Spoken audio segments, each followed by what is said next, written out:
Hello guys, मैं रोज़। तो आज मैं एक्सप्लेन करने वाली हूँ इमर्जेंस ऑफ सोशियोलॉजी। तो गाइस, मैं ये एक्सप्लेन करने वाली हूँ एसेंशियल सोशियोलॉजी बुक से। तो मैंने इससे पहले सोशियोलॉजी प्राइमरी प्रिंसिपल की बुक से एक्सप्लेन किया था।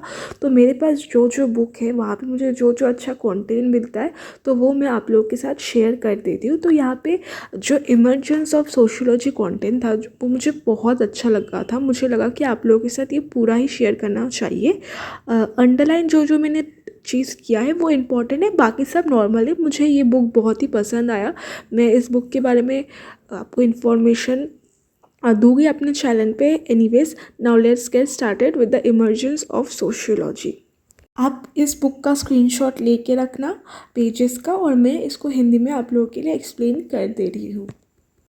द वर्ड सोशियोलॉजी वो एक लैटिन एंड ग्रीक वर्ड है, ठीक है। तो ये दो वर्ड से मिलता है। दैट इज जो सोशियस है वो एक लैटिन वर्ड है जिसका मतलब है कॉम्पेनियन, एंड लोगी मीन स्टडी। तो ये रहता है कॉम्पेनियन स्टडी, मतलब दोनों वर्ड्स को मिला के बनता है, एक है लैटिन और एक है ग्रीक। अगर हम लोग सिंपल लैंग्वेज में बोले तो सोशियोलॉजी जो है वो स्टडी है सोसाइटी का, एंड सोसाइटी में जो इंस्टीट्यूशन रहता है उसका। सोशियोलॉजी जो एवॉल्व हुआ था वो नेचुरल साइंस जैसे कि फिजिक्स केमिस्ट्री उसके बेसिस पे हुआ था। सोशियोलॉजी का जो डेवलपमेंट या फिर इमर्जेंस हुआ था, किस लिए हुआ था? क्योंकि उस टाइम पे हम लोग को सोसाइटी में एक ऐसा सब्जेक्ट चाहिए था जिससे कि हम लोग सोसाइटी के प्रॉब्लम्स को अच्छे से समझ पाए। पहले के टाइम पे जो है जो सोशियोलॉजिस्ट थे वो एक different kind of social science बनाना चाहते थे, या फिर साइंस बनाना चाहते थे सोशियोलॉजी को। इसलिए उन्होंने बाकी सब सोशल साइंस से इसको अलग ही रखा, इसको एक ट्रू साइंस बनाना चाहते थे सोसाइटी का। सोशियोलॉजी जो सब्जेक्ट है वो सोशल इंस्टीट्यूशन, उन लोगों के साथ रिलेशनशिप क्या है एक्टर्स के साथ, वो सब के बारे में पढ़ता है। बेसिकली इट स्टडीज़ हम लोग के आसपास में जो सराउंडिंग है उसके बारे में ये स्टडी करता है। Pattern of social interaction, like हम लोग एक दूसरे से जो वार्तालाप करते हैं वो क्यों कर रहे हैं, किस बेसिस पे कर रहे हैं, वो सब के बारे में सोशियोलॉजी स्टडी करता है। तो आइए अब चलते हैं सोशियोलॉजी के emergence and modernity and social change and Europe कैसे इसको इन्फ्लुएंस किया था। ये तो था बेसिक इंट्रोडक्शन। तो लेट्स गेट स्टार्टेड। अगर हम लोग पूछे कि पहला सोशियोलॉजिकल थॉट या फिर सोसाइटी के बारे में थॉट कब आया था ह्यूमंस पे, तो ये क्वेश्चन का आंसर देना बहुत डिफ़िकल्ट होगा, क्योंकि हम लोग हमेशा अपने सोसाइटी के आसपास की चीज़ों के बारे में सोचते रहते हैं। वो अगर हम लोग हिस्ट्री के टाइम से देखें उस टाइम से चलता ही आ रहा है।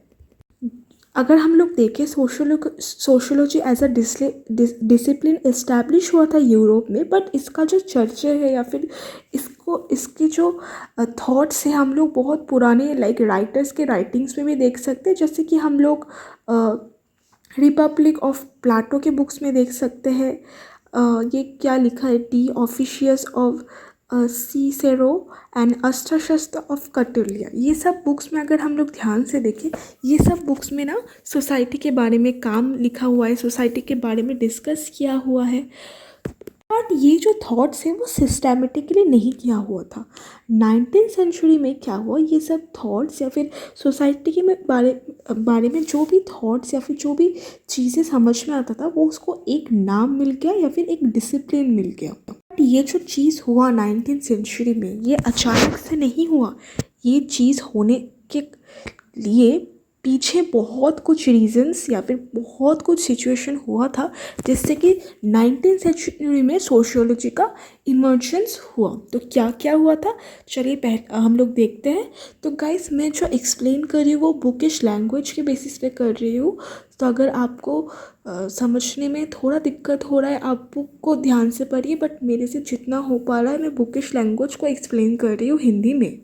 अगर हम लोग सोशियोलॉजी के डेवलपमेंट का बात करें तो हम लोग late medieval period of Europe में चले जाते हैं, मतलब एनलाइटमेंट के पहले का पीरियड। एनलाइटमेंट पीरियड कौन सा होता है, जब सोसाइटी में बहुत चीज़ों का लाइक आर्ट या फिर कल्चर या फिर राइटिंग्स के दिख से सोसाइटी में बहुत ज़्यादा डेवलपमेंट होता है, उसको बोलते हैं एनलाइटमेंट पीरियड। बट एनलाइटमेंट के पहले जो पीरियड था उसके वो टाइम पे यूरोप जो था बहुत ट्रेडिशनल था और बहुत गलत सोच रखता था। मतलब ट्रेडिशनल मतलब वो लोग ज़्यादा रिलीजन के बेसिस पे काम करते थे एंड सोचते थे।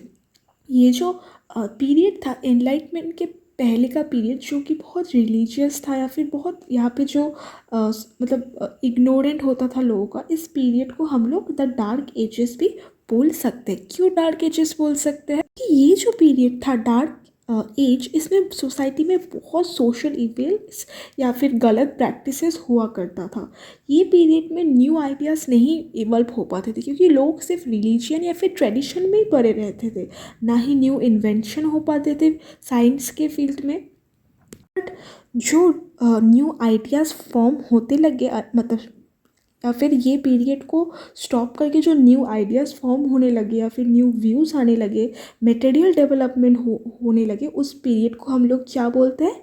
द रेनेसांस, जिसका सिंपल मीनिंग है रीबर्थ या फिर पुनर्जन्म या फिर री एवेकिंग, मतलब पुनर्जन्म ही आप बोल सकते हो। चलिए हम लोग जानते हैं ये जो डार्क एजेस हम लोग बोल रहे हैं वो क्यों आया था और किस लिए आया था। ये जो डार्क एज है इसको हम लोग कौन सा पीरियड बोलते हैं?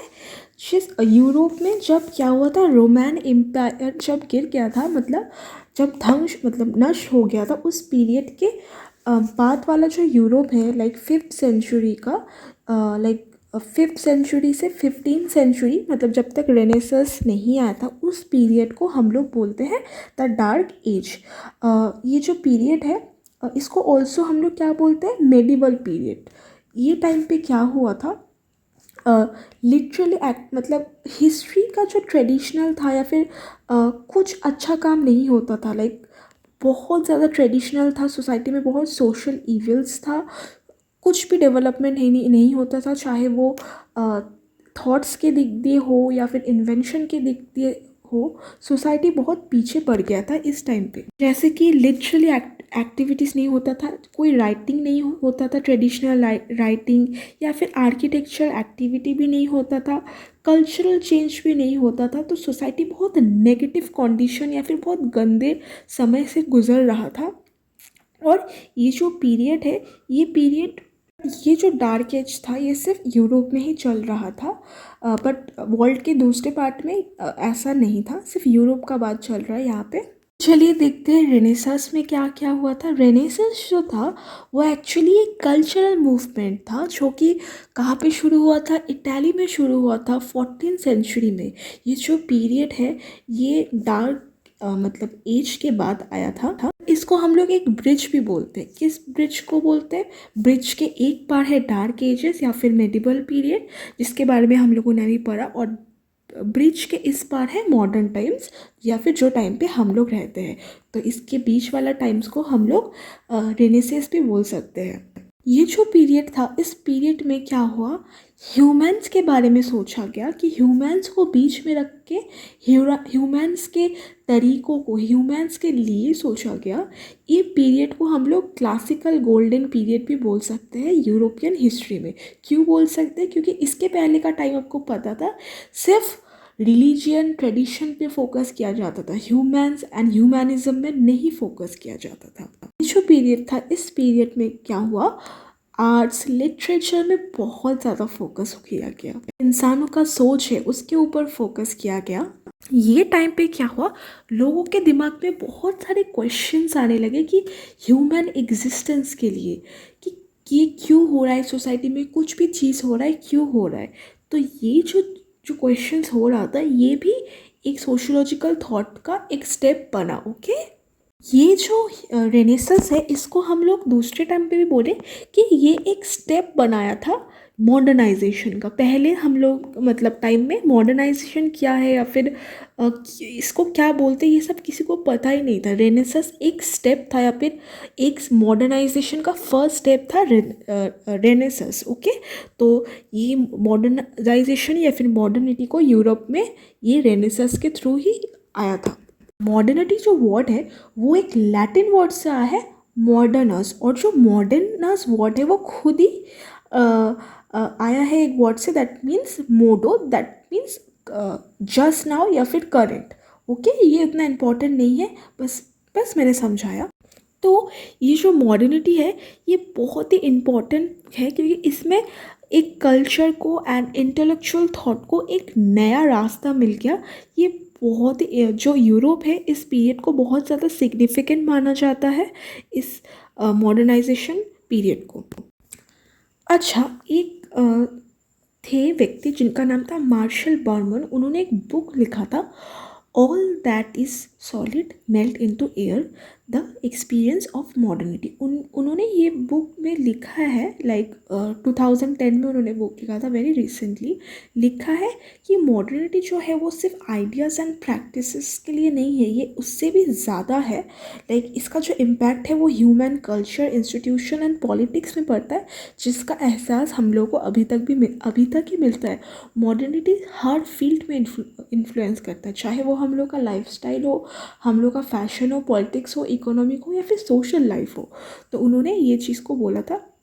और मॉडर्निटी का जो पीरियड है वो डीपली इन्फ्लुएंस किया था सोशियोलॉजिकल थॉट्स को भी।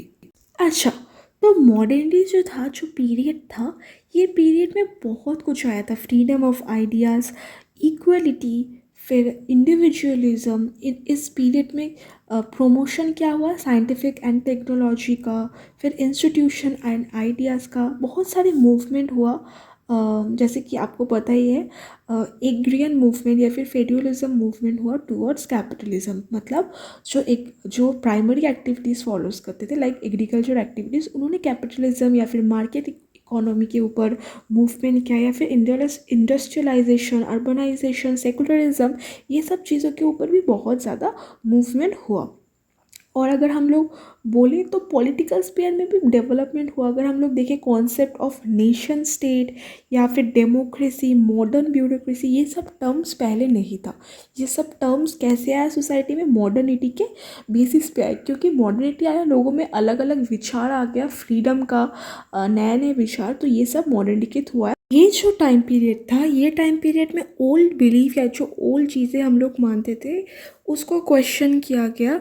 रोसेस, मॉन्टेस्को, ये सब ने एक ऐसा मॉडर्न पॉलिटिकल आइडियाज़ दिया, जैसे कि मॉन्टेस्को ने जो आइडियाज़ दिया था, लाइक पावर डिवीज़न का या फिर डिवीज़न ऑफ पावर का दिया था, जैसे कि क्या बोलते हैं, एग्जीक्यूटिव, लेजिस्लेटिव, वो सब का आइडियाज़ दिया था मॉन्टेस्को ने। फिर एडम स्मिथ, फिर रिचार्डो, जी.एस. मिल, इन्होंने भी एक न्यू इकोनॉमिक ऑर्डर का आइडिया दिया था। ये जो चीज़ें आप देख रहे हो, ये सब क्या है, ह्यूमन्स थॉट को एक नया ज़रिया बनाया था मॉडर्निटी ने। क्या हो रहा था सोसाइटी में जो पुराना चीज़ें चल रहा था उसको रिप्लेस कर दिया जा रहा था न्यू ऑर्डर से। तो ये सब चीज़ जो हो रहा था सोसाइटी में, एक अचानक से हो रहा था, तो सोसाइटी में एक डिस्टर्बेंस क्रिएट हुआ। तो ये सब जो चीज़ हो रहा था, पीछे जो हम लोग के सोशियोलॉजिस्ट है, ये सब लोग like Hegel, August Comte, Herbert Spencer, ये सब लोग सोच रहे थे कि ये सब क्यों हो रहा है, किस लिए हो रहा है, ये सब कैसे इन्फ्लुएंस हो रहा है इंसानों पे। ये सब चीज़ें वो लोग ऑब्जर्व कर रहे थे, और अपने भी वो लोग सोच रहे थे। जैसे कि अगर हम लोग देखते एडम स्मिथ, मॉन्टेस्को जैसे मॉडर्न पॉलिटिकल आइडियाज़, ये सब के बारे में सोच रहे थे। और हर्बर्ट स्पेंसर, ये फिर अगस्ट कॉम, ये सब सोच रहे थे कि ये जो सोसाइटी में चेंजेस हो रहा है वो किस लिए हो रहा है, और ये सब चीज़ों को स्टडी कौन करेगा। और भी मॉडर्निटी में क्या क्या हुआ, जो इंडस्ट्रीज़ थे उन्होंने रिप्लेस कर दिया होम बेस्ड प्रोडक्शन का। तो फिर क्या हुआ, न्यू इकोनॉमिक रिलेशन इमर्ज होने लगा, लाइक कैपिटलिस्ट या फिर वर्कर के बीच में। आप लोग देख लीजिए, इंडस्ट्रियल वर्किंग जो था वो भी लाइक बहुत ज़्यादा सोशल इंस्टीट्यूशन फॉर्म कर रहा था, जैसे कि फैमिली, किंगशिप, इसको भी इफ़ेक्ट कर रहा था। कि आपको पता है कि न्यूक्लियर फैमिली बन जा रहा था, किंगशिप सिस्टम वीक हो रहा था, हाउस होल्ड में like both females and males were working, जो बच्चा था उसको सोशलाइज ठीक से नहीं हो रहा था, या फिर हाउस होल्ड पैटर्न बहुत वीक हो चुका था उस टाइम पे। ये टाइम पीरियड में एक और भी मतलब हिस्ट्री का बहुत बड़ा इवेंट हुआ था, दैट इज़ फ्रेंच रेवोल्यूशन।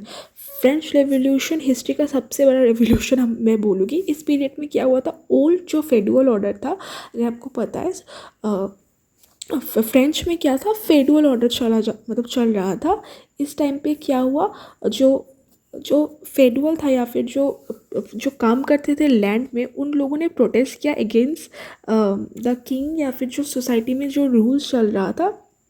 तो क्या हुआ था, फ्रेंच सोसाइटी तो था वो बहुत ज़्यादा हिल गया था।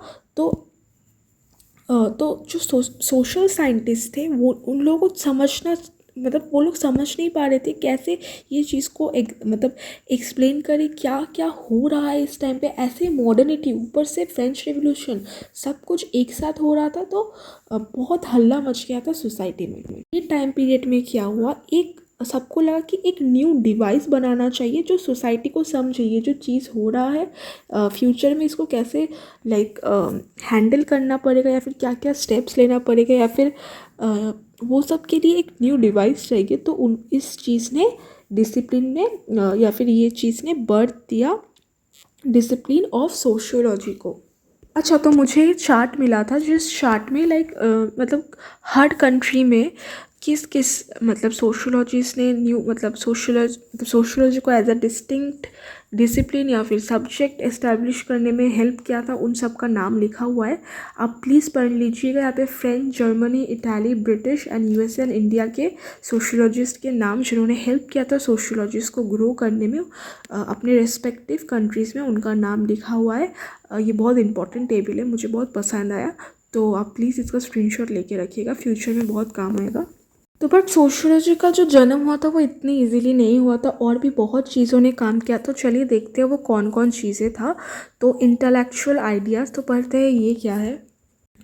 जो 17 एंड 18 सेंचुरी में यूरोप में क्या हुआ था, इंटेलेक्चुअल मूवमेंट हुआ था जहाँ पे लाइक थिंकर्स का या फिर महान व्यक्तियों का आइडियाज़, मतलब वो लोग नए नए आइडियाज़ ला रहे थे सोशियोलॉजी के मतलब सोसाइटी के बेटरमेंट के लिए। जैसे मॉन्टेस्को का या फिर रोसेस का आइडिया ऑफ लाइक इंडिविजुअलिज्म का, ये सब आइडिया, ये सब चीज़ों ने भी मतलब सोशियोलॉजी का इमर्जेंस के लिए बहुत ज़्यादा हेल्प किया था। या फिर इरविंग जेटिन्स के ideology and the development of sociological theory, ये सब में भी हम लोग पढ़ सकते हैं ये सब चीज़ों। उन्होंने लिखा है कि जो अर्ली सोशियोलॉजी डेवलप्ड हुआ था वो रिएक्शन था एनलाइटमेंट पीरियड का। तो जो सोशियोलॉजी का जो डेवलपमेंट हुआ था वो एनलाइटमेंट की वजह से हुआ था या फिर उसके रिएक्शन के बेसिस पे हुआ था। जैसे कि इनलाइटमेंट के जो आइडियाज़ था, जैसे कि रैशनलाइज्म, इम्पेरियलिज्म, चेंज ओरिएंटेशन, जैसे ये सब आइडियाज़ जो है ये सब साइंटिफिक आइडिया है। तो ये सब जो आइडियाज़ है वो सोशियोलॉजिकल थॉट्स को बहुत ज़्यादा इन्फ्लुएंस किया था। जैसे कि मैंने अपने एक फर्स्ट लेक्चर में समझाया भी था, 19th सेंचुरी में क्या हुआ था, साइंटिफिक आइडियाज़ का फ्लो बन गया था। तो तब सोशियोलॉजिस्ट को भी लगा एक हम लोग को ऐसा साइंस चाहिए, या फिर उस समय में बहुत सोशियोलॉजिस्ट थे जो कि साइंस से बहुत ज़्यादा इन्फ्लुएंस थे। तो वो सोसाइटी को भी मतलब सोशियोलॉजी को भी एक साइंस बनाना चाह रहे थे। उन्होंने भी अपने जैसे जिनको हम लोग बोलते हैं पॉजिटिविस्ट सोशियोलॉजी, जो कि क्या होता है मतलब वो फोकस करते हैं ideas of rationality like and scientific investigation. मतलब ये लोग बेसिकली साइंस को मतलब सोशियोलॉजी को एज पर साइंस देखते हैं एंड साइंस की तरह सोशियोलॉजी को ट्रीट करते हैं। ये लोग चाहते हैं जैसे कि साइंस में भी टेस्टिंग वेस्टिंग होता है, वो भी ये सभी चाहते थे। यहाँ पे बॉक्स पे आप लोग देख सकते हैं, मैंने मार्क कर के रखा है बॉटम ईयर, मतलब टीबी बॉटम ईयर का। लाइक उन्होंने बोला है जो ये जो थ्योरीज था, जैसे कि फिर से पॉलिटिकल फिलोसफीज, जैसे कि मॉन्टेस्को का, रोशस का, या फिर philosophy history, theory of organic evolution. जैसे कि इस टाइम पे आपको पता है ये बायोलॉजी का भी बहुत ज़्यादा डेवलपमेंट हुआ था, कैसे एक ऑर्गेनिक मतलब ऑर्गेनिक एवॉल्व होता है। या फिर इस टाइम पे शायद फर्स्ट वो पोस्ट मॉडर्न या फिर बॉडी क्या बोलते हैं उसको, बॉडी को खोल के जो सब करते, उस चीज़ का भी इस टाइम पे फर्स्ट डेवलपमेंट हुआ था। ये सब जो चीज़ें हुआ था मॉडर्न सर्वे या फिर लाइक जो या फिर सोसाइटी में जो मूवमेंट चल रहा था फ्रेंच रेवोल्यूशन, ये सब चीज़ों ने बहुत ज़्यादा इन्फ्लुएंस किया सोसाइटी के डेवलपमेंट के लिए। ये जो चीज़ है ये टीबी बॉटमर ने बोला, ये भी बहुत फेमस सोशियोलॉजिस्ट थे। इनका भी खुद का एक बुक है, उतना अच्छा नहीं है बट ये बस आप जान रखो। अच्छा, कोई डार्विन जो थे वो लाइक ऑर्गेनिक एवोल्यूशन, जैसे कि आपको पता ही है कि हम लोग पहले कौन थे, मंकीज थे। जैसे कि हम लोग इवॉल्व हुए हैं इंसान से, वैसे ही सोसाइटी भी, बहुत सोशोलॉजिस्ट मानते थे मतलब सोसाइटी भी इवॉल्व हो रहा है, जैसे कि ऑर्गेनिज्म होते हो रहे हैं, समझे। तो चलिए, ये वीडियो यहाँ तक ही रहता है कि इससे ज़्यादा हो जाएगा तो मुझे अपलोड करने में प्रॉब्लम होगा। इस बुक का ही मैं सेकंड पार्ट बना दूँगी। एक्चुअली मेरे पास बहुत नोट्स है इमर्जेंस ऑफ सोशियोलॉजी को, मैं वो सब भी बनाना चाहती हूँ, बट मेरे को वक्त नहीं मिल रहा है। एनीवेज, आप ये सब का स्क्रीनशॉट लीजिएगा एंड पढ़िएगा। आई होप आपको समझ में आया होगा, एंड अगर कहीं पर मैंने गलत बोला है please do let me know, and thank you for watching. Bye guys.